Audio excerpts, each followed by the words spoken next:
And today was a day just like any other.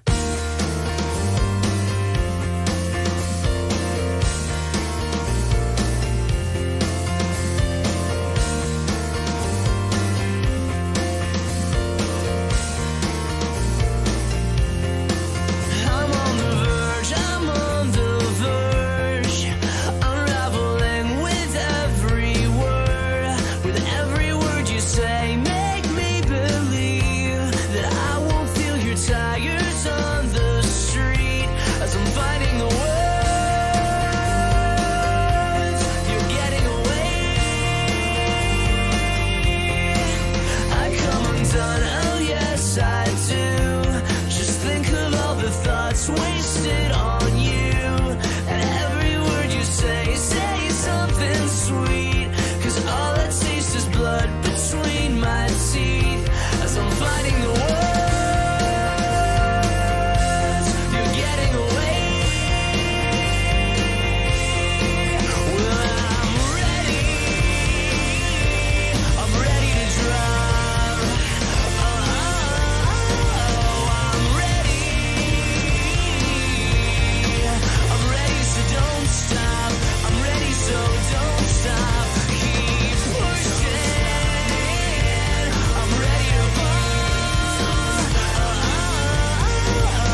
actually enjoyed the weekend a lot with my wife and our families.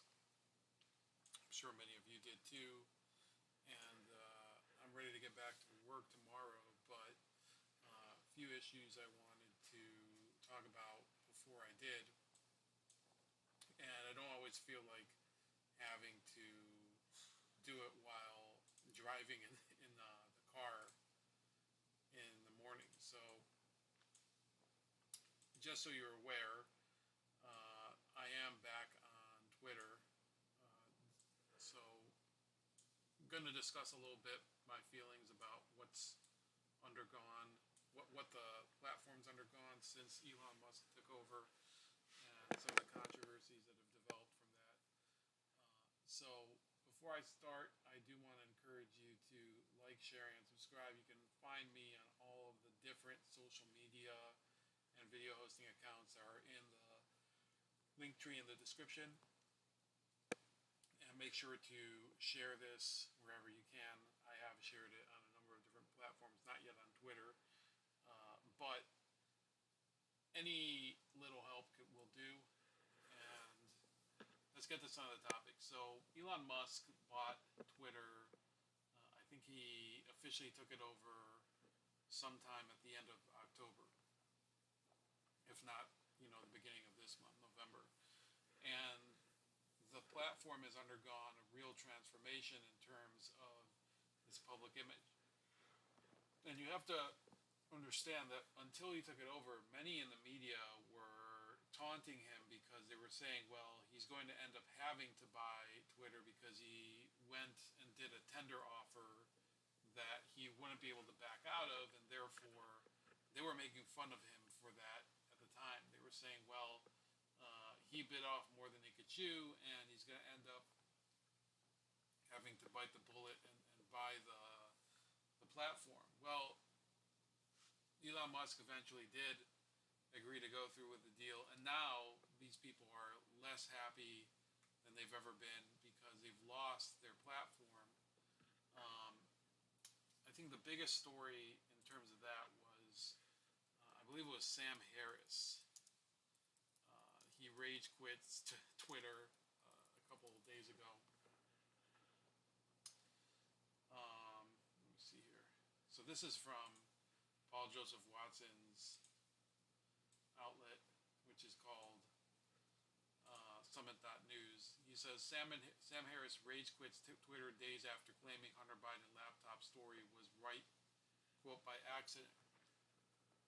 Elon Musk announces that all internal Twitter communications about censoring the laptop story from 2020 will be made public. So this is actually, it's a story that's only going to be developing even more. Now, unfortunately, there's an entire half of the public that feels exactly like Sam Harris, which is to say that they don't actually care about the story itself.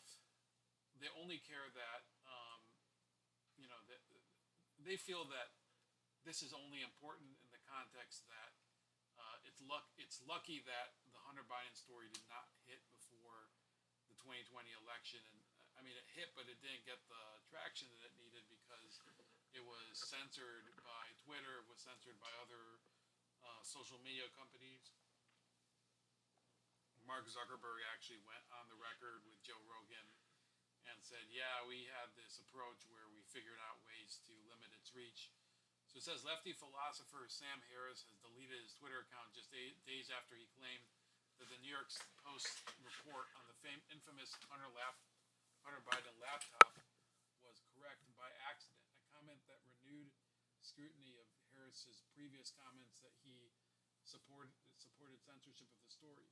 Harris complained on the Bill Maher podcast that he was being harassed by, quote, right-wing lunatics on Twitter in regards to his previous comments that he would still have supported censoring the story even if Hunter Biden had, quote, the corpses of dead children in his basement as a way of preventing a second Trump term.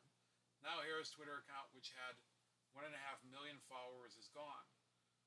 So this is reported by Ian Miles Chong that it's gone. Aaron McIntyre wrote, it's pretty simple. Sam only cared about free speech or open discussion when he believed his victory was inevitable. His worldview couldn't survive contact with reality. Eric Weinstein is reporting on this. He says, checked in with Sam. He did it himself. I gotta admit, my model of many things needs a tune-up. I logged quite a few hours in conversation with Sam Harris, org from 2016 through 2019. They are not helping me to predict Sam in the last couple of years. I wouldn't have guessed this for example. So, these are people who have had a long-standing relationship with Sam Harris. Eric Weinstein, for example, was a very moderate, middle-of-the-road person. Certainly won't be considered a right-wing fanatic, and he's also acknowledging that this is a guy who just could not face reality. And part of not being able to face reality was that Elon Musk is tearing down a lot of barriers that kept people who have very comfortable realities where they don't have to face the truth. All they have to do is face the comfortable confines that Twitter sets for them, and they can define reality as they so choose. If a scandal is a made-up scandal, one that suits their narrative, then they can amplify it. That's the example for argument's sake. Let's take what's been happening over the past weekend. Now, Donald Trump had a meeting in Mar-a-Lago with Kanye West, also known as Ye, and Nick Fuentes, and the media has made this massive to-do about it, even though apparently the meeting did not go well, and Trump basically rejected all of them.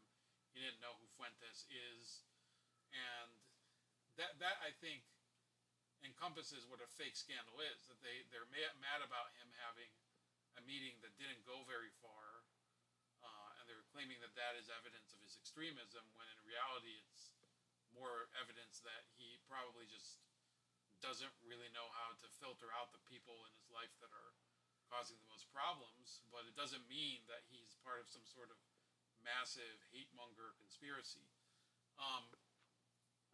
So a fake scandal like that, they're perfectly fine with that going viral. It's not a real scandal because there's really no beef there. Nobody got anything out of it. Kanye West didn't get what he wanted out of Donald Trump, and Donald Trump didn't get anything from Kanye or from Nick Fuentes. He basically got nothing. And what the media got was an easy narrative to run with. But with the Hunter Biden story, there is real tangible financial benefit in terms of what's changed hands. Money has changed hands.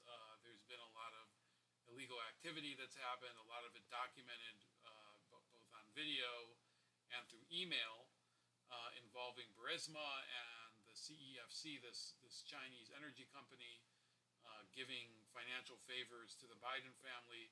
But that real scandal was allowed to be walled off so that people like Sam Harris didn't really have to confront it, because they could just say it was largely part of a Russian disinformation effort. Now, because Twitter has become much less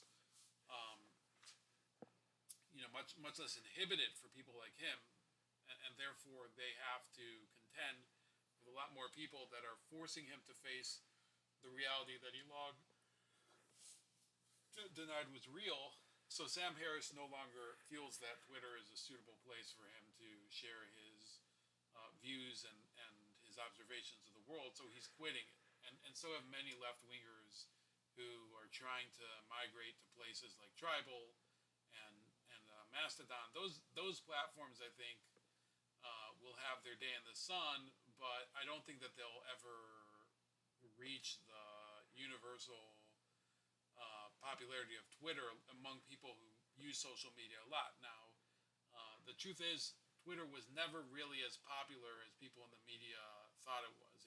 It was in many cases a place where people who only have time to comment on current events and need somebody else to voice their angst to, that's where they congregated. But the majority of people that I know, in fact, I would venture to say almost everyone that I know does not have a Twitter account. I might be one of the few people around who has a Twitter account, and I very rarely use it. In fact, sometimes I only use it in order to research stuff.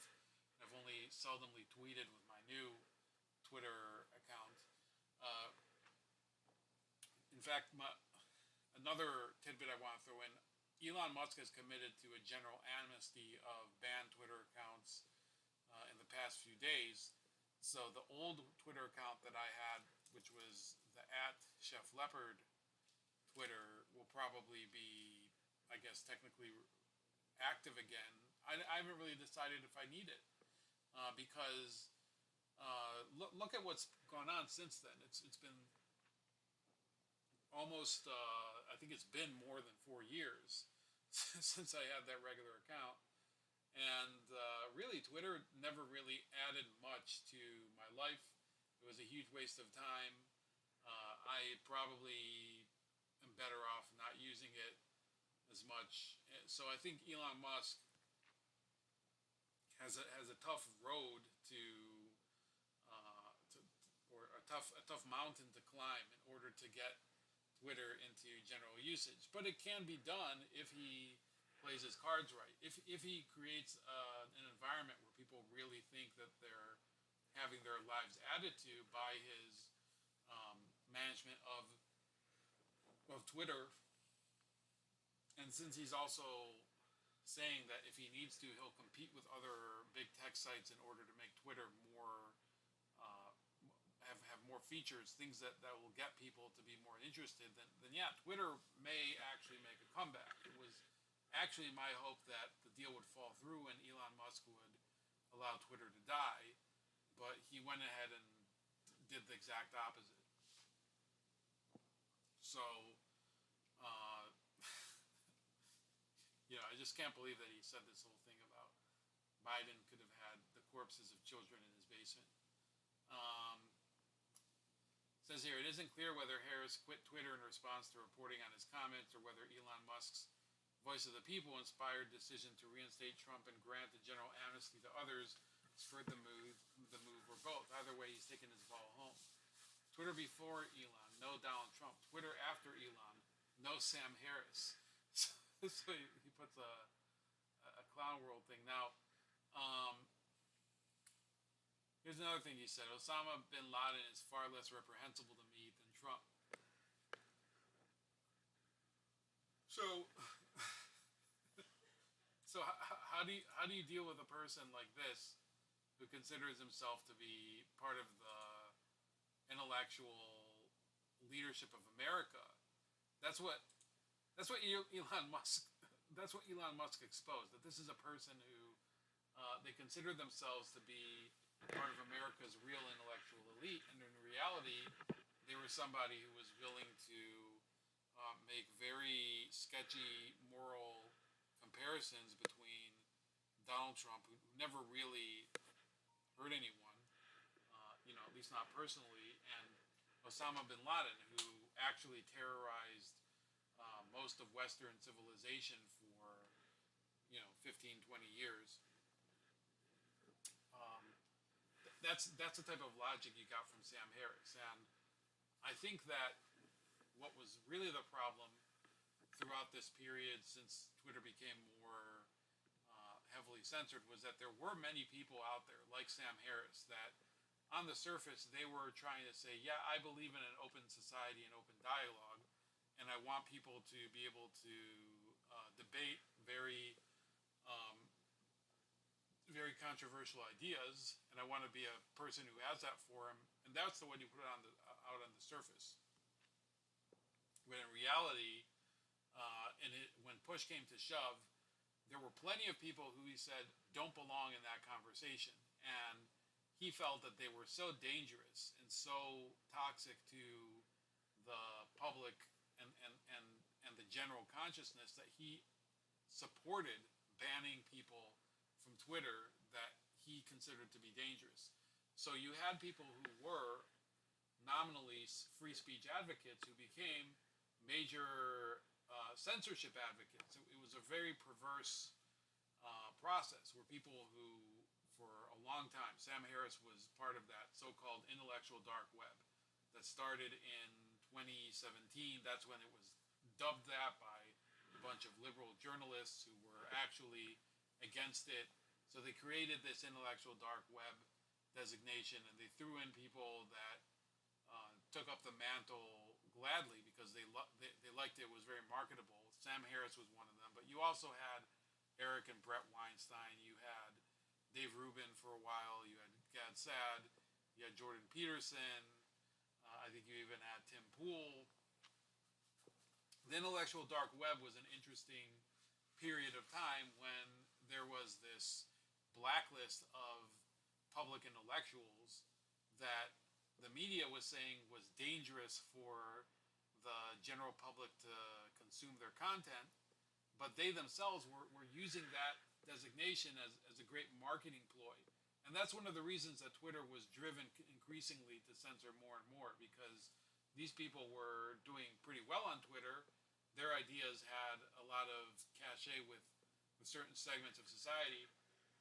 Now, the crackdown on the IDW began when some of them started to openly say, well, liberalism isn't really getting us to where we need to be. These people were real liberals. People like Jordan Peterson and Dave Rubin were real liberals at the time. And I think that they started to realize that um, they had to go with something more with more teeth than that. What that is, they don't know. But it's not traditional liberalism. So whereas in 2018, Dave Rubin, for example, Dave Rubin's somebody who had a pretty respectable following on YouTube prior to the intellectual dark web, but he gained a much larger following after that. So Dave Rubin, his metamorphosis went from being a former leftist, somebody who was simply talking to and having conversations with people on the right like Dennis Prager and Larry Elder. He's now actually a full-on Trump supporter, or he was during the 2020 election. Now I guess you would call him a Ron DeSantis supporter. On the other hand, there were people like Sam Harris who could never process that their, um, they had actually crossed the Rubicon. They had, uh, struck out on their own, and their membership in the intellectual dark web meant that they had to accept that they would never be part of the full um, the full group of acceptable people until they actually made some sort of repentance in the way that some of these never Trump people have done. You see people on MSNBC like Michael Steele that used to be out and out Republicans. They used to campaign with Mitt Romney. They used to talk about how big of a failure Barack Obama is. And instead, nowadays, they basically kowtow to the media on MSNBC. Mitt Romney, they used to see. Mitt Romney, they used to see. Mitt Romney, Romney,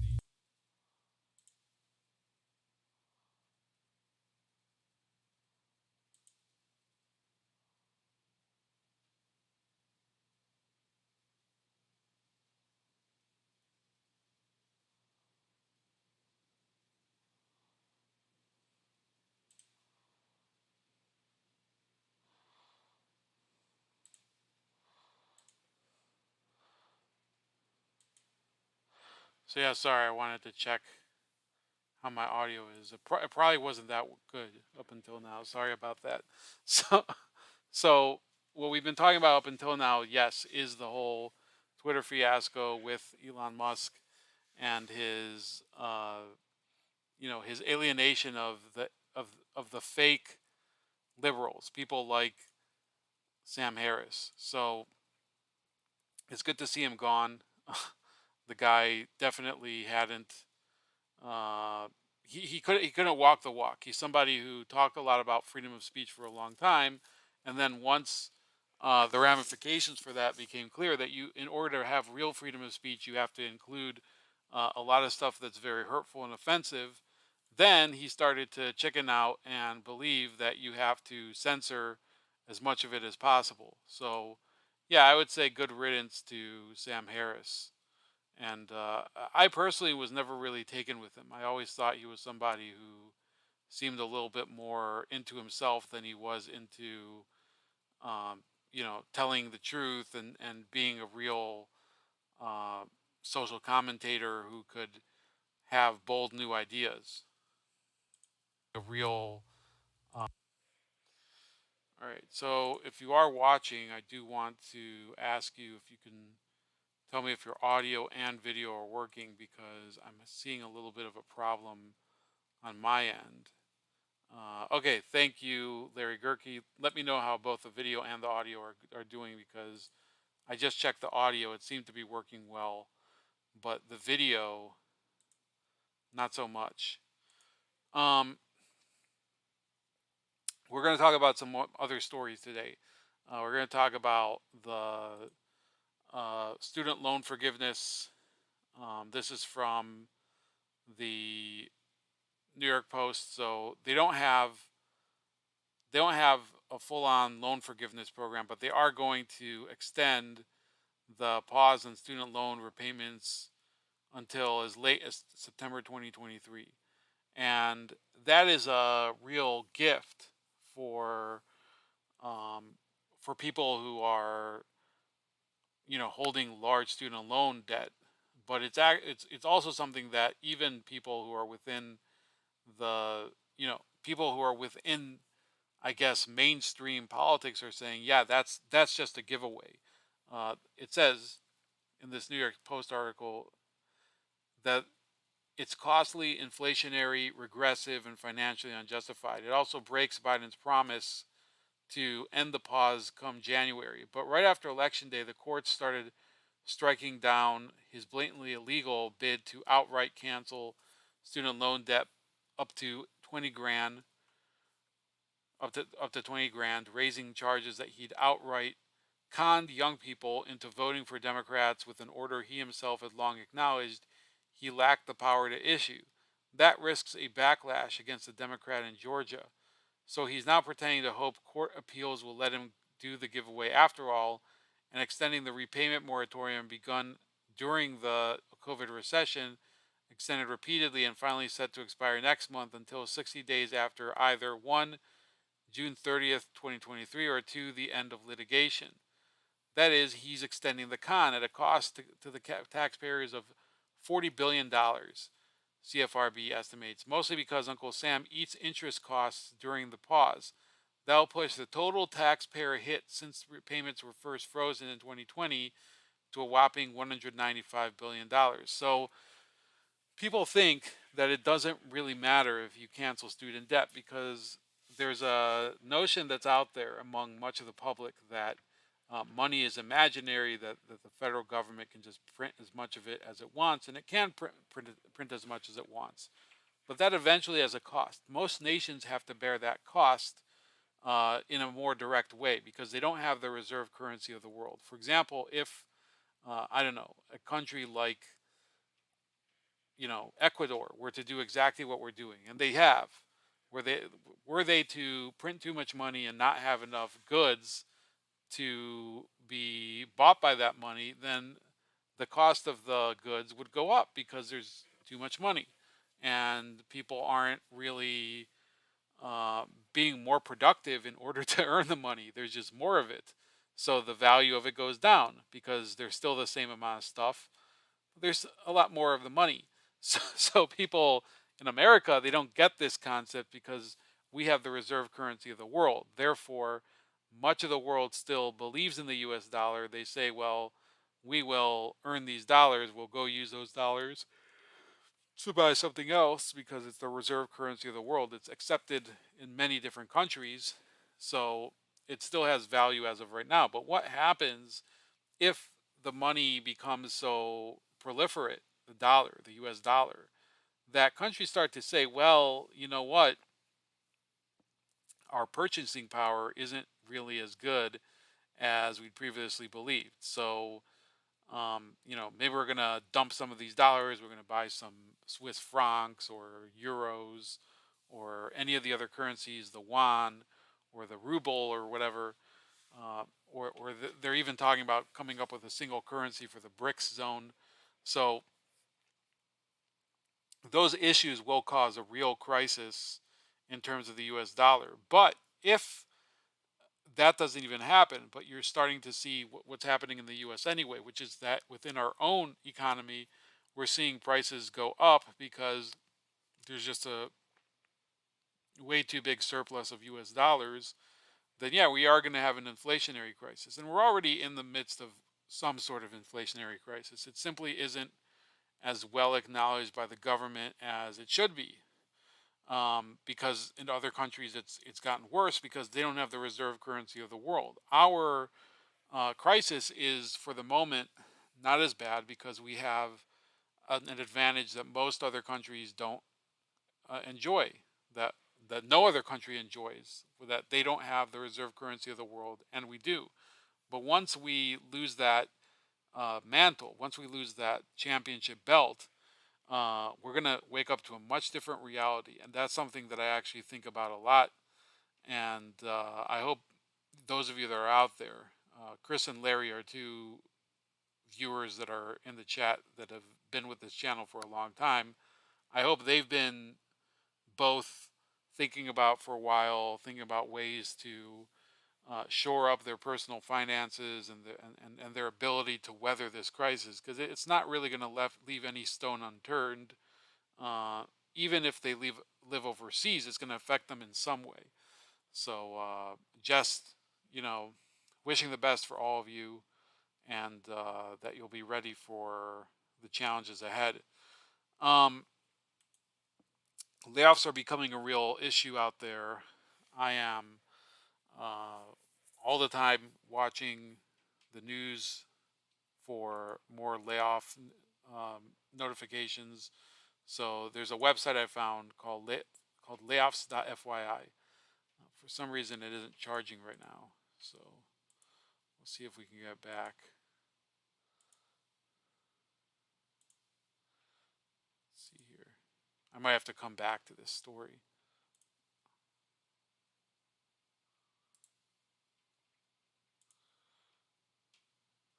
I just hate it when that happens, when you have the browser all working and then suddenly it doesn't. So I'm sure that you guys are really riveted to this screen. Um, Here we go. Should work in a minute.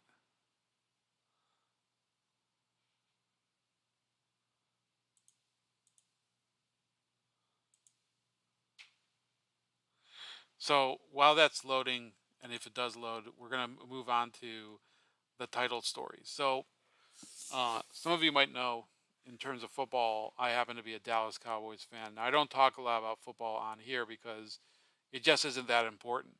It's not important for me anymore to the degree that, talking about the crises that are happening around the world is. But I'd be lying to you if I didn't say that I don't still watch the Cowboys and hope for the best with them. And a recent story that came up has to do with their owner, Jerry Jones. He bought the team in 1989.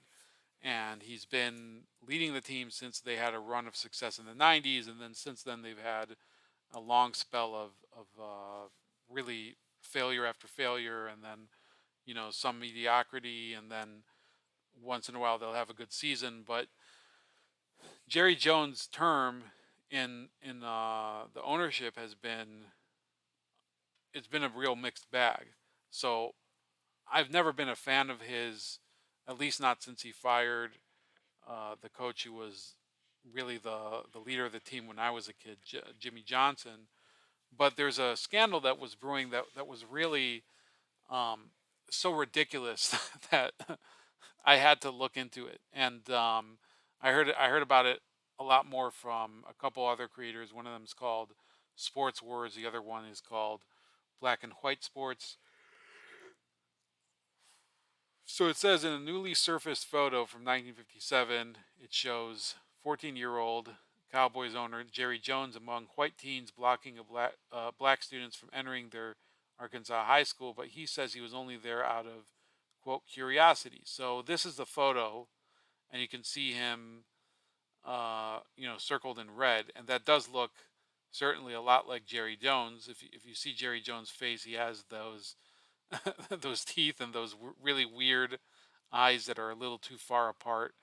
Um, Now, again, I'm not here to defend the character and integrity of Jerry Jones. He's a very strange person. He talks too much about his own role with the team, and he's probably done a lot to prevent it from succeeding. Uh, since it had that run of success in the '90s, he's done a lot just through opening his mouth to cause more damage than he's worth. But the photo itself and all indications show that Jerry Jones didn't really do anything and that he was just there maybe as an observer. And that's just a misfortune of history. Like there he was gawking at a scene that he probably wasn't aware would end up being an iconic um, feature of an iconic moment in the civil rights era, which was when these black teens showed up for high school and they wanted to get in, and a bunch of white upperclassmen decided, no, we're not going to let you into the school. So I went on Twitter and I wanted to look at some reactions, and a lot of people are comparing this and saying, yeah, so Jerry Jones did this when he was 14, and there's no evidence that he actually did anything. There's more evidence that like all it shows is that he's in the photo looking at what's happening. It doesn't show him saying anything. It doesn't show him close to any of the black students, and certainly not taunting them. So so to be clear, a lot of people who happen to be black are laughing at this story too, because they're saying, well, in 1977, President Biden said integrating black students would turn schools into a racial jungle. So um, the issue at that time with Biden was busing. Forced busing was a real problem, and I can tell you that I've met people who were parents at the time, black parents, who said it was actually a terrible policy no matter which race you were, because it meant that your kids had to get on the bus earlier in the morning, have to drive a whole hour on the bus to their high school across town, and then at the end of the day they had to come back and waste another hour on the way home on the bus. So it was actually not really accomplishing anything besides the integration. It was really making the learning environment worse. So in terms of substance, you could say that for once in his life, Joe Biden stood on the right side, maybe for the wrong reasons, because busing was just a bad idea. It didn't matter whether you were for segregation or integration, it just wasn't successful. And in some cases, it ripped apart neighborhoods, as it did in Boston in the 1970s. I think it also did it in the other city I hear the most mentioned about is Chicago, and it happened in throughout the Midwest, but Boston is the city that it's most identified with. But that's not really the issue. The issue is that people forgave Joe Biden for this, even though uh, he never really apologized for it. And this woman, Lasonja Hill, said, at least get the context of what he actually said 50 years ago, right? Then compare how a 30-something-year-old Biden measures to the 80-year-old man he is today. I mean, are you the same person at your current age than the person you were at 15? Many people involved. So she got raked over the coals for this, and this was this was by other black people. I can't say what the person below her said, because um, it would probably land me in YouTube jail. But let's just say that she had some very unkind words for this woman. Uh,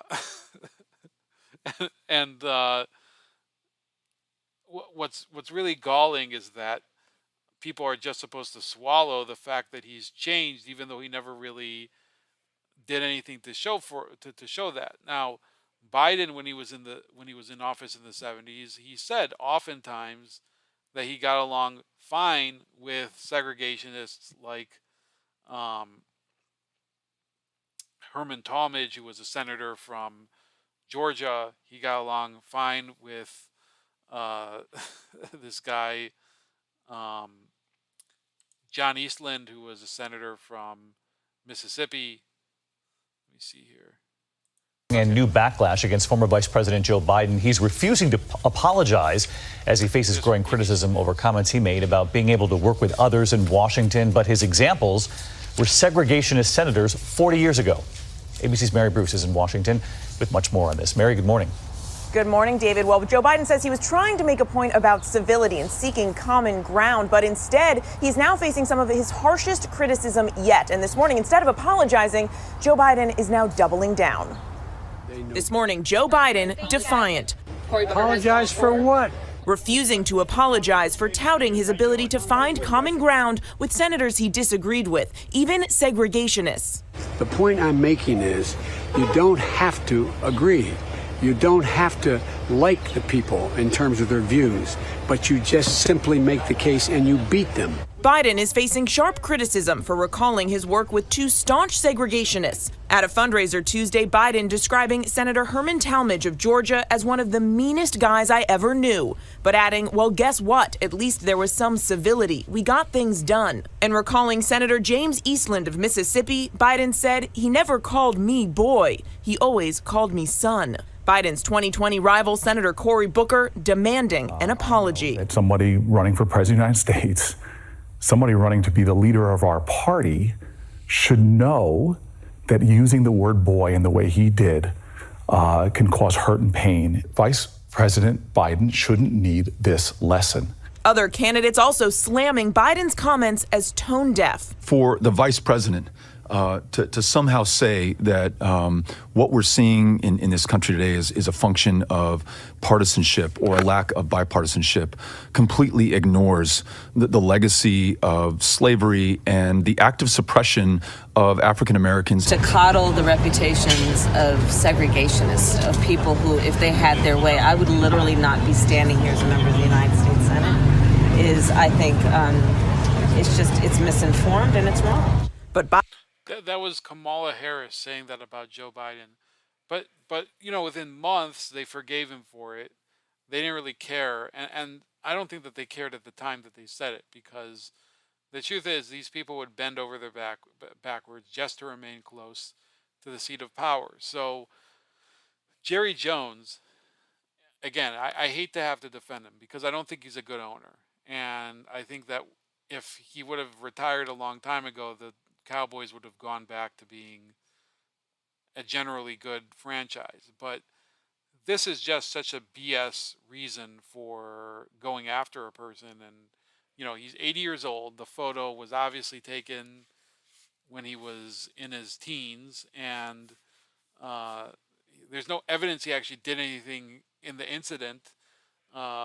People should also know there are celebrities out there like Mark Wahlberg who actually was involved in some sort of racist confrontation.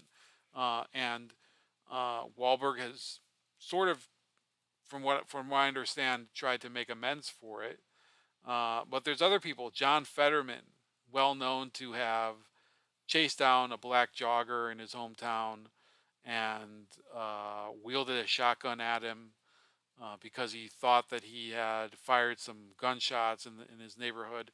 So these are all examples of just applying different standards to some people based on what political affiliation they are. So a very a lax standard that doesn't really give them any accountability or force them into any accountability.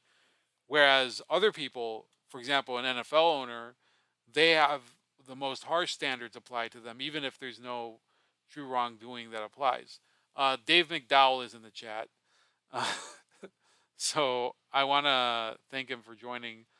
He happens to be an illustrator for Flip City magazine, so I subscribe to them. So make sure to subscribe to them too. And I'm actually going to try to work on a little project for them. So, and there's a little hint at it in the chat. So thank you, Dave.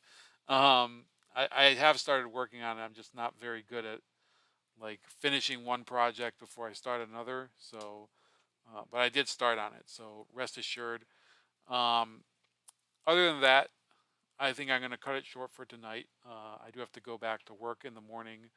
But yeah, thanks to all the people who did join, and I am going to repost this on Odyssey, BitChute, and Rumble for those of you that are on there. Have a great night, and I'll talk to you later.